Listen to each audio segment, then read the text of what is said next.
നമസ്കാരം. ഞാനിന്നിവിടെ ചെയ്യാൻ പോകുന്നത് ഒരു ചിക്കൻ പെരട്ടാണ്. ഇതെൻ്റെ ഹസ്ബൻഡിൻ്റെ അമ്മയുടെ റെസിപ്പിയാണ്. My name is Sumi.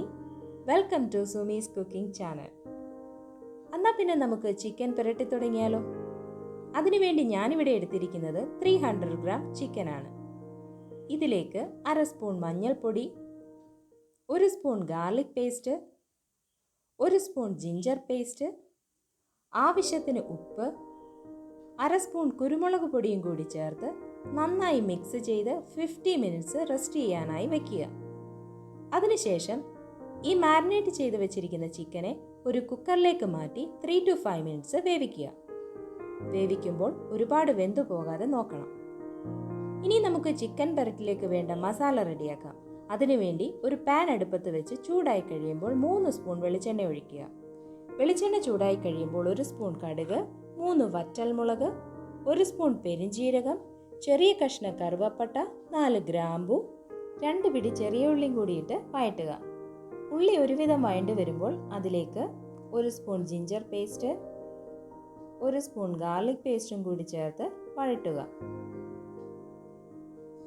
അതിൻ്റെ കൂട്ടത്തിൽ 3 പച്ചമുളക് കീറിയതും കൂടി ചേർക്കുക.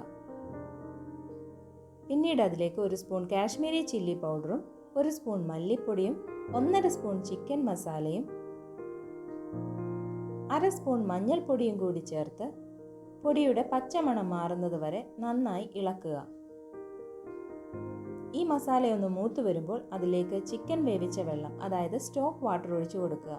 ആ സ്റ്റോക്ക് വാട്ടറിൽ കിടന്ന് മസാല തിളയ്ക്കുമ്പോൾ അതിലേക്ക് വേവിച്ച ചിക്കനും കൂടി ഇട്ട് ഇളക്കി യോജിപ്പിക്കുക. ഇതൊന്ന് നന്നായി ഡ്രൈ ആയി ചിക്കനിൽ ആ മസാലയൊന്ന് പിടിക്കാനായി അടച്ചു വെക്കുക.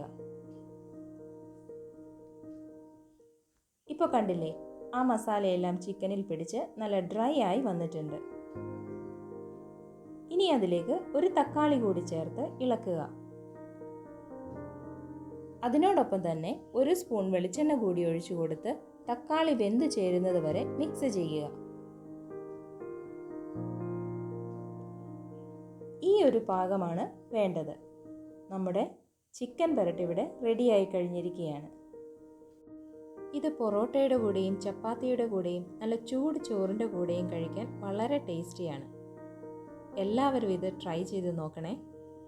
എൻ്റെ ഈ വീഡിയോ ഇഷ്ടപ്പെട്ടെങ്കിൽ ലൈക്ക് ചെയ്യാനും ഷെയർ ചെയ്യാനും സബ്സ്ക്രൈബ് ചെയ്യാനും മറക്കരുതേ.